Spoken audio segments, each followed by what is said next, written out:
Hey there, Leaf Nation. Thanks for listening to Blue Collar Hockey Talk. Got Scott Feeney here, Wes Atkinson with me. We've got a lot to go over, man. Since our last show, we've had 3 games that we got to talk about.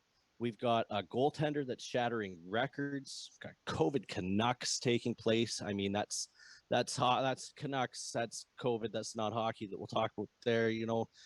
William Nylander, same boat. So, I mean, got lots going on here. Trade deadline, a few days away. Wes, how you doing, buddy?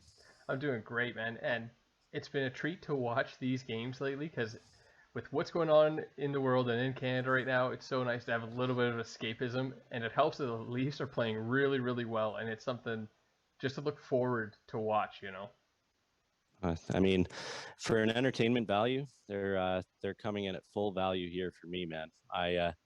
I'm pretty thankful to be watching this season, and I'm trying to just watch the positives, like seeing Hyman, seeing Campbell, seeing Spezza, seeing Matthews, Marner. Where do we want to stop on this? Seeing their power play. No, not their power play. No. Seeing everything but their power play.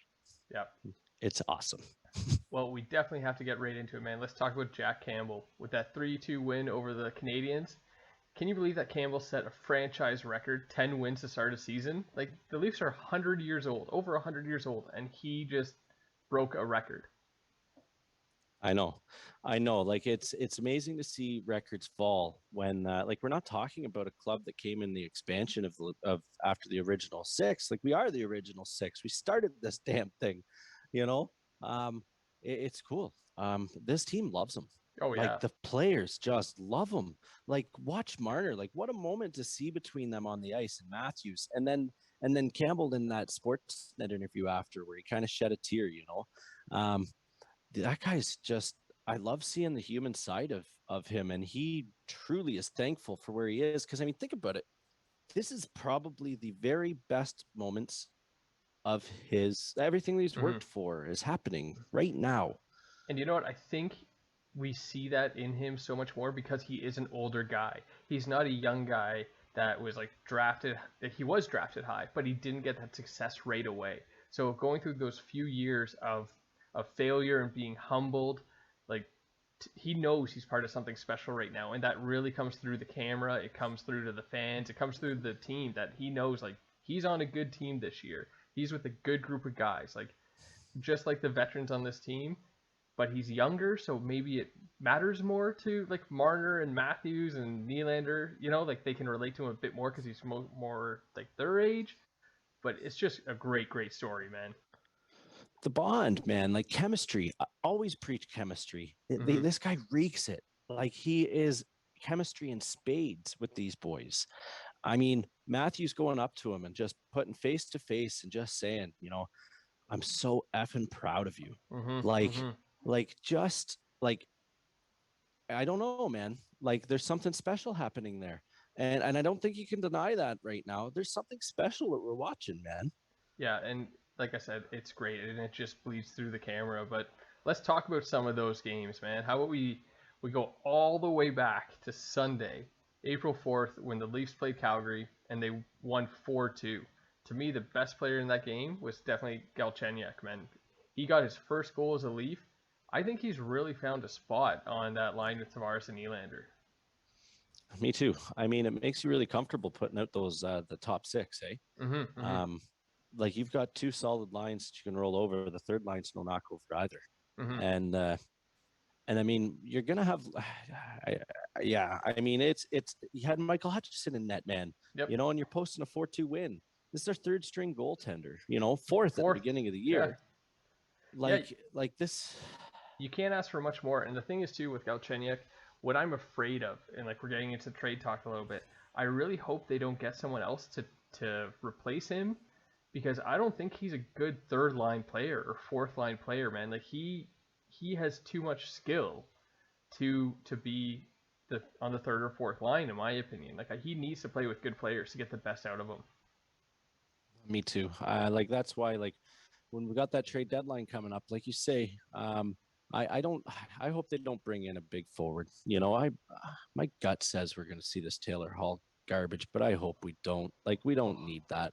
We don't need that. We need help on on our power play, or on our penalty kill. And that comes in the territory of a guy that has a big point shot, a big defenseman, And if that's out there, awesome, let's do it. If it's not, I don't know. I hope you're right. I hope we don't mess around with what's going on with this mojo. Like, we're 8-0-1 in the last 9 games. Do you really want to shake up that lineup?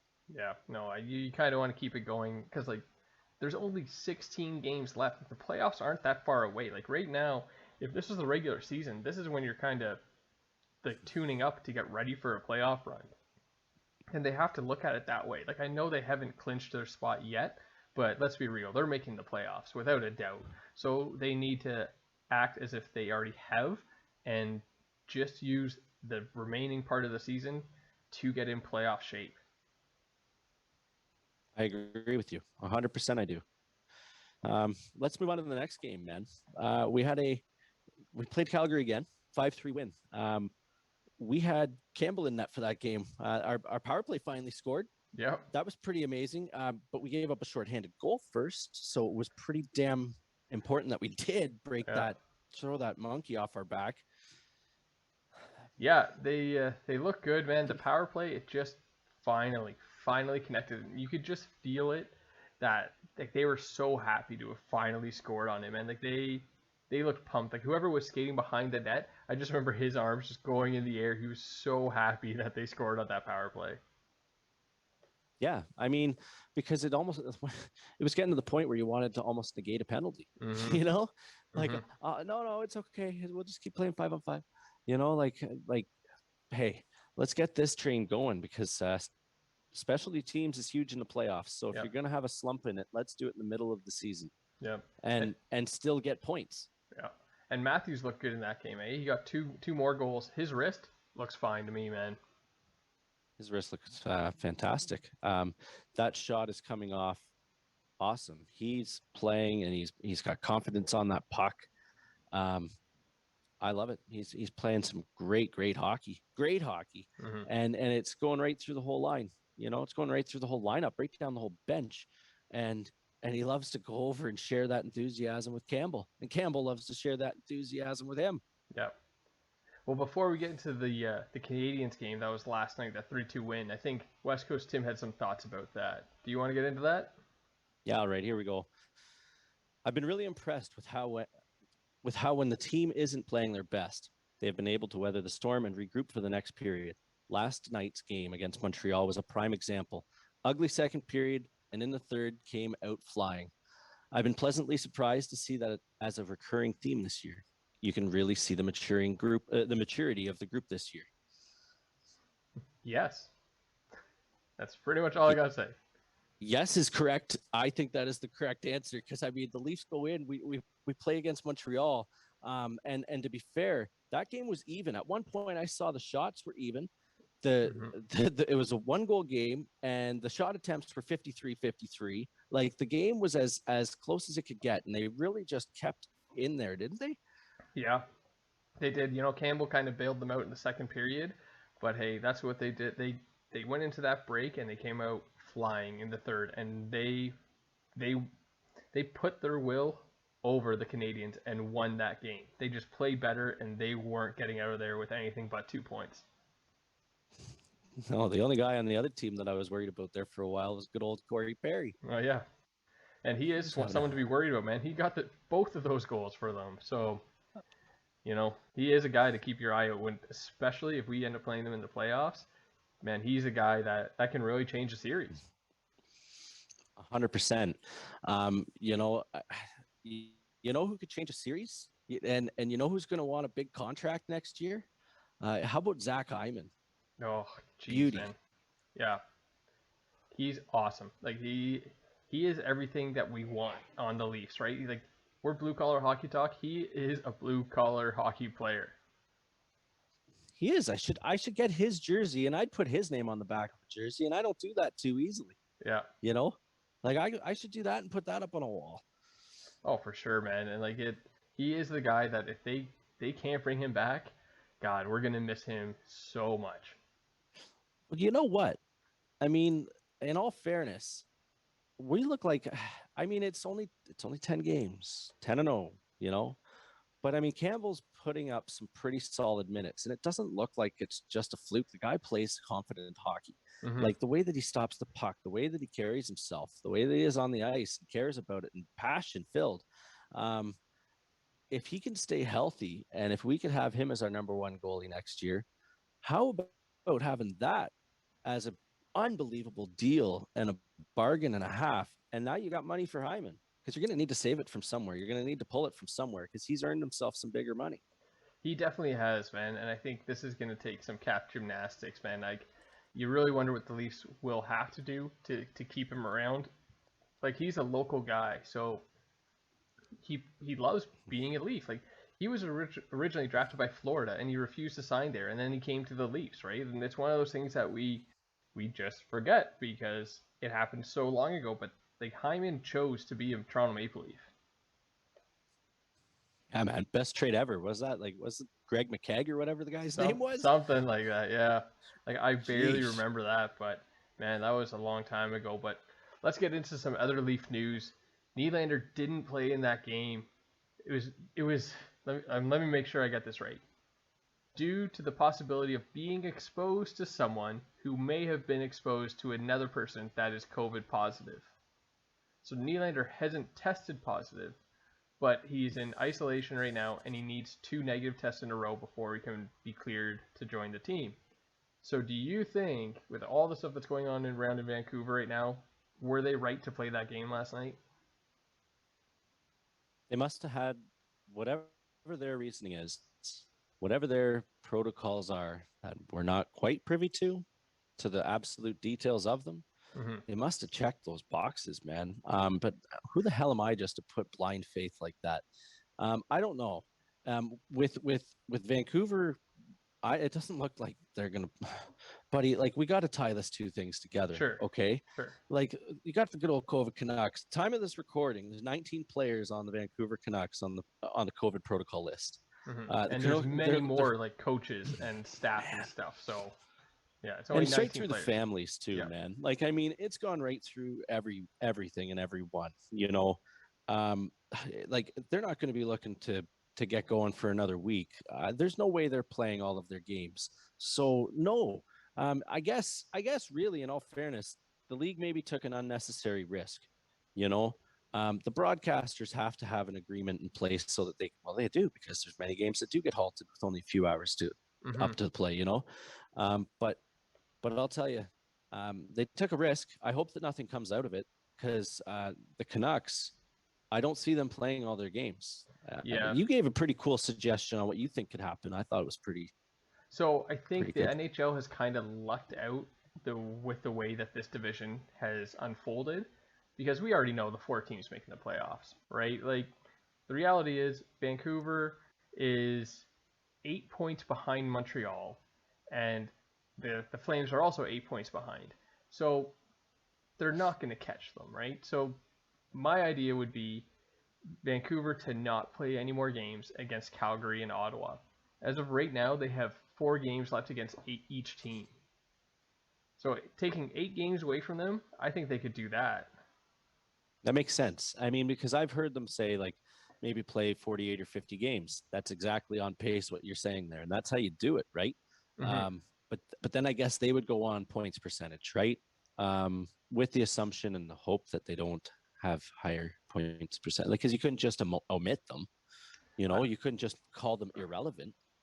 I guess so. You're right. Like, you'd have to, for the teams that they're not playing, the NHL would have to figure that out. But to me, if you're talking about shortening their season, those are the games you want to take away, right? Because those are the ones that technically are meaningless when it comes to playoff seeding, and that's what we're really looking at right now. Because Edmonton and Winnipeg are within 1 point of each other. They keep flip-flopping every single night of who's ahead. So those games are really important. But games against Ottawa and Calgary, like, man, I'm a diehard Calgary fan, and they aren't really important anymore.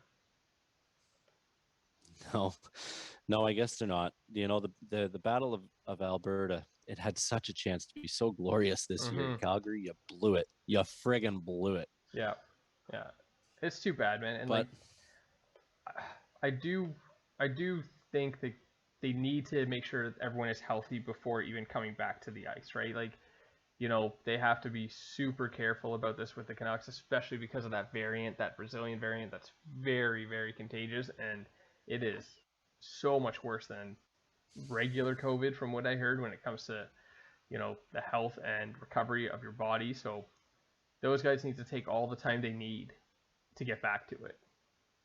Yeah, and I mean they've got families to take care of too. Mm-hmm. They do, because they're not well either. Mm-hmm. So they need to see it through and get well. I mean, this must lead me into my thought that I keep saying, and this is my hot take of the playoffs. I mean, the first two rounds, I don't see anything changing because you're already playing the same teams like you are in your current schedule. So I see the first two divisional rounds of the playoffs being played as currently traveled. Okay, Mm-hmm. but then when you get to the third and fourth round, when our Canadian team gets through the North Division and goes and represents to go and play against the other three divisions, we play against the American teams. All of a sudden, we cross a border, Yeah, so they're you've got not to crossing back. quarantine. So you can't. No, Yeah. no. And once you're over there, you're over there. And so with that said, now you've got to make it fair, and you've got to make sure that you can get through this, and you've got to make it safe for everybody and guarantee a Stanley Cup winner. Mm-hmm. So I see a bubble being announced at some point soon, and I'm going to keep harping on it until we hear it, because I honestly can't see any other way. And I mean, if the league really wants to get creative on it, and I know I've had people say, hey, it's nowhere near complete, but the building, my original time I saw it was supposed to be opening June 2021, and that's the new arena in Seattle. You Mm-hmm. want to create a buzz in the hockey market. You want to say, hey, the NHL is here, Seattle. How about you host the Final Four and the Stanley Cup Finals in Seattle? That'd be interesting, man. And I wonder if they would push to do something like that. I have no idea what the COVID numbers are in Seattle. So, but if they are low, why not do it? If they're capable of doing it, just do it. And it'd be a great, great way to welcome NHL hockey back to Seattle.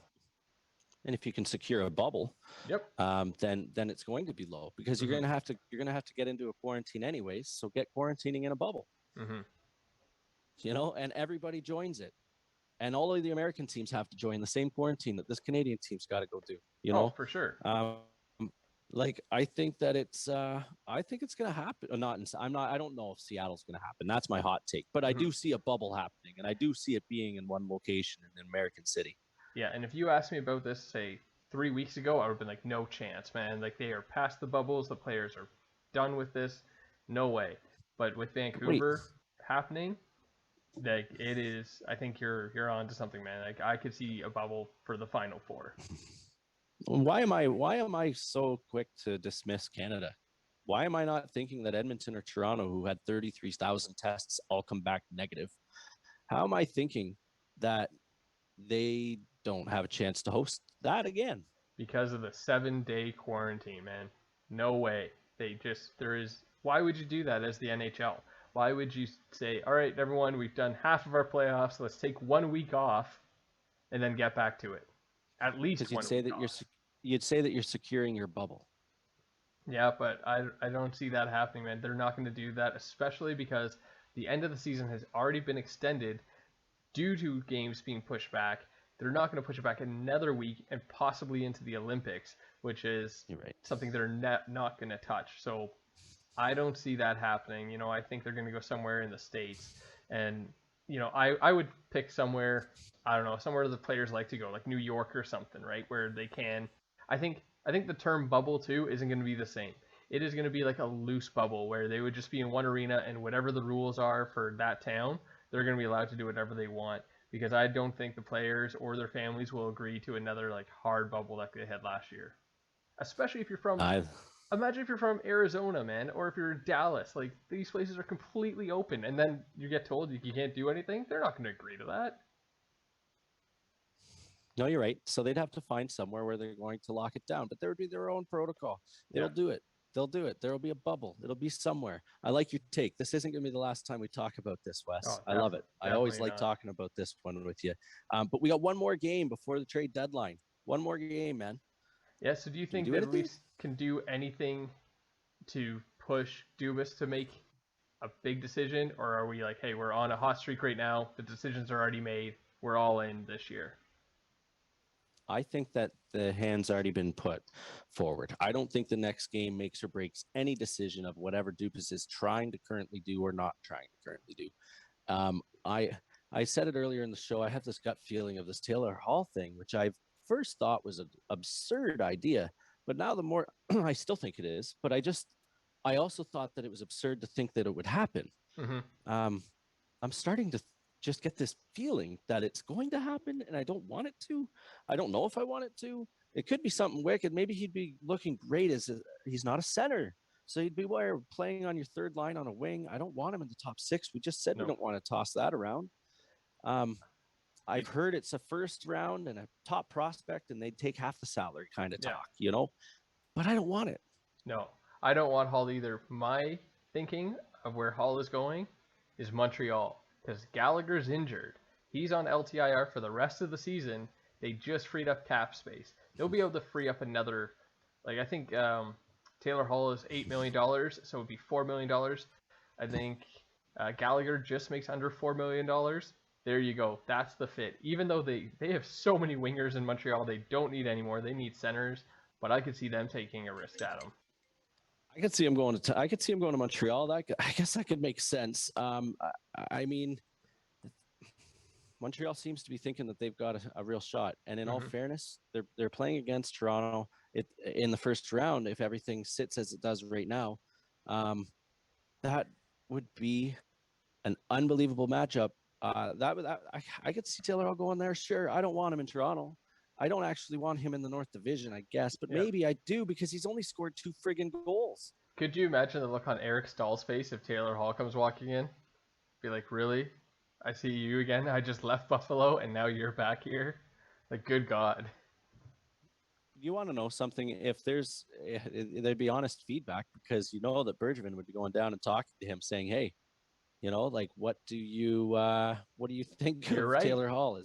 You played with him. You guys went through the trenches and the bowels of where this game can go. How is he?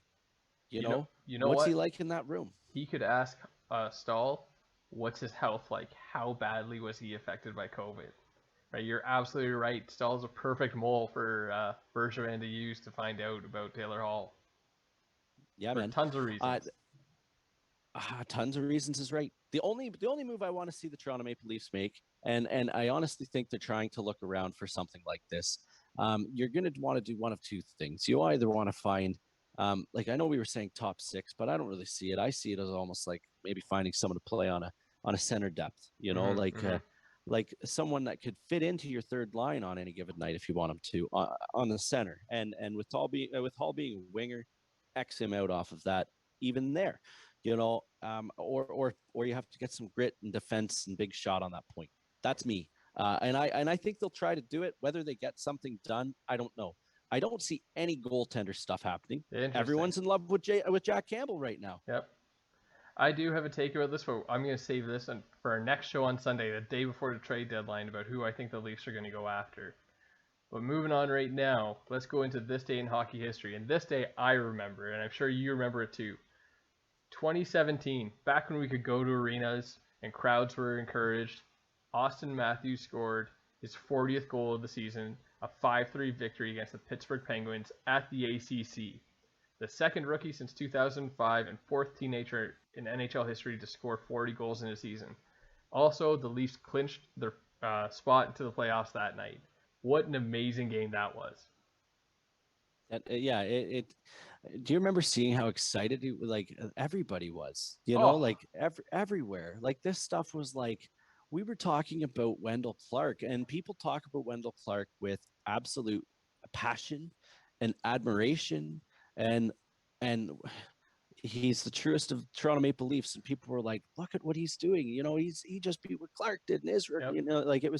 It was unreal. I loved watching it, man. He was that rookie year, that whole season, I felt like we couldn't miss a game because there was just records falling. And we just said it with Campbell's record. We got a franchise that's been around for a century and some, and we're watching records fall on the nightly basis. Yeah. Him, Marner, Nylander, the combination of all of them. It was something special to behold.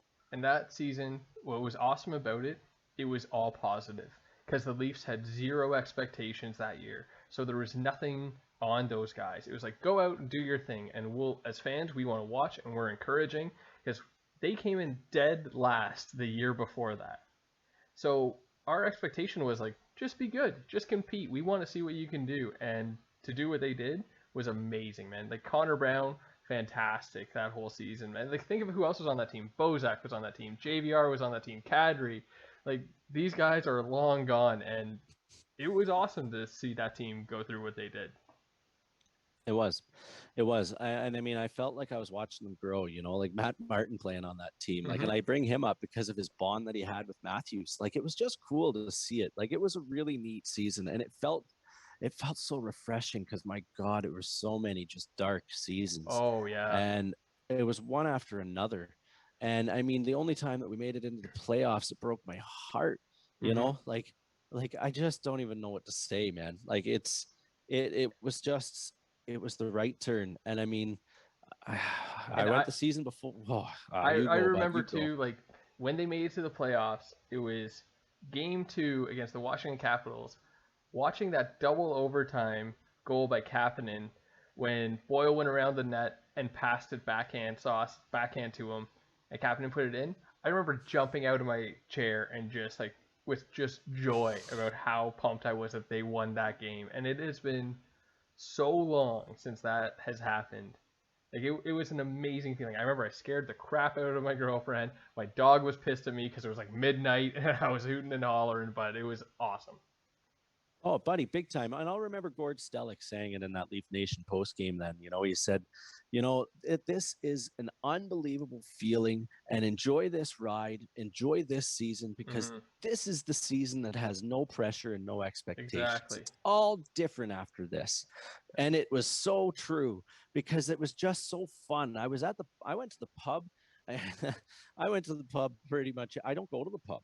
But I Yeah. went to the pub the first game that they won in the playoffs there, and I have a superstition that I had to go and sit in that same seat. Yeah. Yeah. And so then I did, and they won again. And then I missed a game. I didn't go to the pub, and they lost. And I remember West Coast Tim actually sending me a message. You're not at that pub, are you? Yeah. And I said, I'm not, man. He goes, you need to go to the pub the next game. And so I did. And that next game, I ended up getting the goal light. And I was the goal light guy in there. It was pretty fun. Anyways, it was cool Yep. because it just reunited and reignited a little bit of, the people losing sucks. Oh, it Okay. does. So I get it. Some people turned off the TV and were frustrated. Still kind of feel like they are. But this year is this is wicked. Mm-hmm. We're coming up to the 16 games left, you said? Yep. Yep. Let's go. Let's get down there. We got some big games coming up. What games do we have coming up, bud? We have a game on Saturday night against the Ottawa Senators, man. The Senators always play us hard. I think the Leafs are on a roll, man. I think they are going to be hard to beat. And the Sens are at the point now, man. They've lost a few games in a row. They keep on getting hammered by Edmonton. Edmonton actually has the chance of sweeping them this season if they win tonight against them, which is hard to imagine. At the beginning of this year, I was like, no team is going to be swept by any other team. That's just impossible to happen. Edmonton has won 8 in a row against the Senators, and they've crushed them. Like, it hasn't even been close. They haven't gone into overtime. It's been all regulation wins. So I think Ottawa they're kind of licking their wounds, man. I think Toronto should be able to have their way with them. I hope you're right, bud. I think it's going to be a game that maybe we finally see some power play success and a really dominant appearance from the entire team. I think so Campbell's nice. going to keep play great, and I'm looking forward to cheering for a win with my girls. I got the licorice all ready to eat with them, and I'm looking forward to it, buddy. But do you think this is the game to put Hutch in, though? It's the Sens. No. No? I don't. And only because you've got back-to-back games coming up after that. Okay, but like if we're like Campbell is a little fragile, man. We got to be careful with him. So is this like right now the Leafs are comfortably in first place? Is this a good time to go 2 out of 3 with Hutch? I see your point. I mean, I guess you have to kind of rely on their medical staff. If he's healthy and if they think he's healthy, then you play Campbell 2 out of 3. Okay. If they don't, if we see that Hutchison plays 2 out of 3, then we know that they're really walking on thin ice with him. Fair enough, man. That's a good point. Maybe they're just, like I said, they know they're in the playoffs, so they're just taking it easy on them because they want to have one of their top 2 goalies ready to go for the playoffs at least. And the last thing that I really should have said come the trade deadline, and I read it somewhere, and it was a great point. The Leafs have really been quiet about Anderson for a little while now. Am I wrong to say that? Like, I haven't heard a hell of a lot. Guy hasn't been on the ice since March 19th, but he's approaching in the next couple of days, and it happens before that time goes over for the trade deadline. They'd be able to put his salary on LTIR if I read that right. Who knows? I honestly don't know. I'm pretty sure I read that, man, and I think it was Luke Fox. But anyways, on the next show, because that day we'll be talking a little bit more about this trade deadline because it'll be right then and there.